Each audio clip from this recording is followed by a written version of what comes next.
Morning, people. It's happened again. Honestly, nothing tickles my heart quite like knowing that politicians who support Brexit are intellectually scared of me. As soon as they see that I'm the one they have to debate, they run away. It happened with Tory MEP Dan Hannan a few years ago when I called him out for saying this. But to repeat, absolutely nobody is talking about threatening our place in the single market. Yeah, no one is prejudicing the cross-channel trade. And so because he knew that I was going to call him out for that lie, he pulled out of our Channel 4 debate. It happened again in 2018 when I pointed out that because the government's own experts said that no matter what version of Brexit they negotiated, it would make people poorer, that meant that pushing people into poverty was the official government policy. And so when he was asked to respond... Okay, John Redwood, if you'd like to respond to that, good afternoon to you. No, I don't think I'll respond to that. I wasn't told we were having a debate. You asked me to do an interview on what the options are for our future trading arrangement, and I'm very happy to talk about that. And last night, I was told that this morning I would be debating Richard Tice, the former chair of the Brexit Party and current head of the Reform Party. And let's be clear, this guy has already chickened out on me in the past with Sky News. Mr. Tice, how you doing? Femi. I was hoping to have a chat with you on Sky. No, I'm not doing that, Femi. You know, that's just not... It's not constructive when you and I have a... we've got a legal action between us. We're done. Now, the topic of today's debate was him saying the EU flags should be banned at the proms and whether we should rejoin the EU. But he pulled out at the last minute, and so I got to have some fun. Good. Did you have a hand in giving these EU flags out? Sadly not. It's just interesting to hear Richard Tice's position because he's supposedly one of these people that claim to be a champion of free speech. And yet when you look at the Collins definition of fascism, it talks about the forcible suppression of opposition views. Encyclopedia Britannica refers to fascists as people that describe opposing views as automatically unpatriotic. And that's the accusation he was making at people that had the EU flags. It's an interesting idea that not wanting to do a Brexit that has damaged the British people, made them poorer during a cost of living crisis, is suddenly unpatriotic. Femi, his point wasn't that he wasn't against freedom of speech per se, but he felt that wasn't the right place to do it. This was an event to celebrate, as the last night of the proms is, Britain and its heritage, and you know you can wave an EU flag and make your point in other places, but not there. So every flag is political. They are symbols. They are symbols of a country. They represent the government. They represent the people. Every flag is political. So his decision to say it's okay to have a British flag or a French flag and not the EU flag is a political stance of his own. That it's okay to represent national interests but not supranational interests. And especially as this is simply for a lot of people waving those flags, the EU flag symbolizes the idea that we want Britain to be better. It is a nationalistic thing almost in that sense.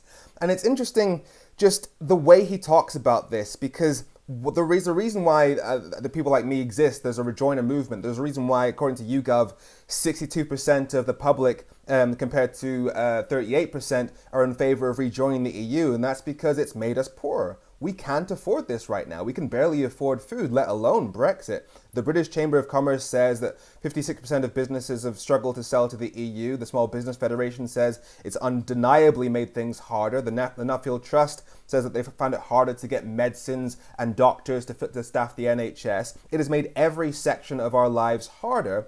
And yet in 2016, Richard Tice said there is absolutely no evidence that leaving the EU would damage our trade with Europe at all. So he is a proven liar coming on to tell yet more lies.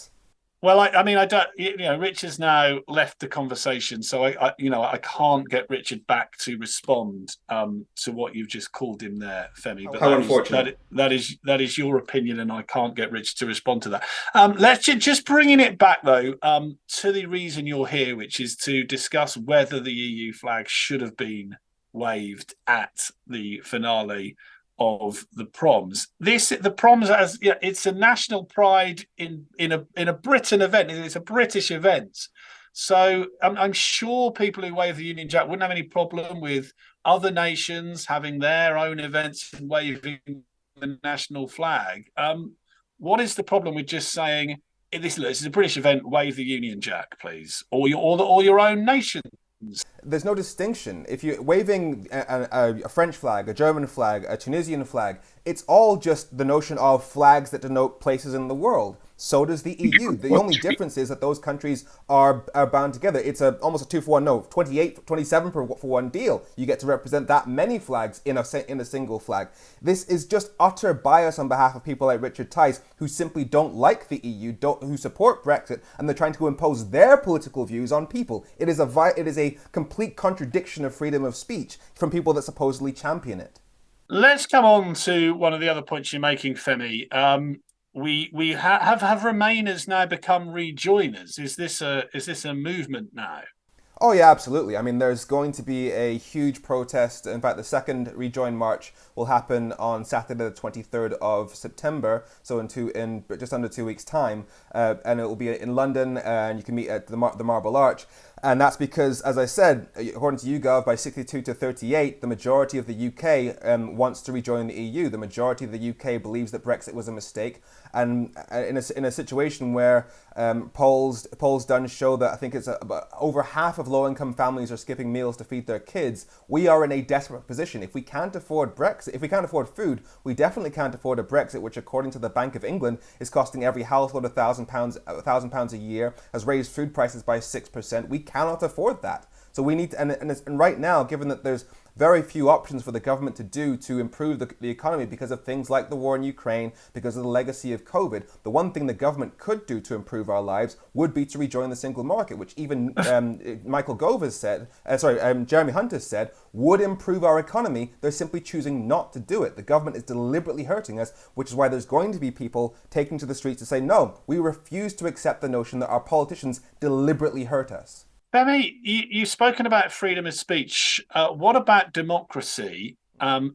More people voted to leave the EU. So by doing what you're doing, aren't you just trying to usurp what was a democratic decision to leave the EU?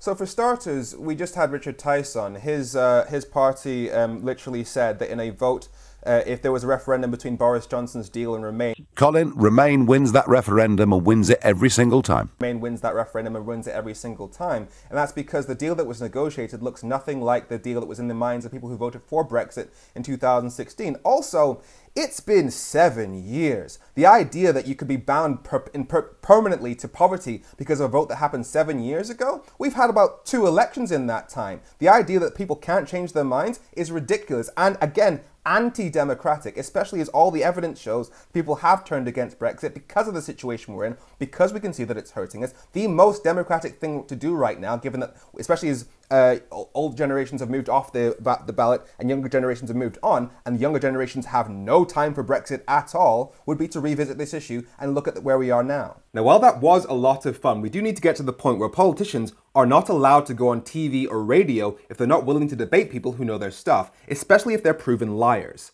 I'm Femi. Have a great week.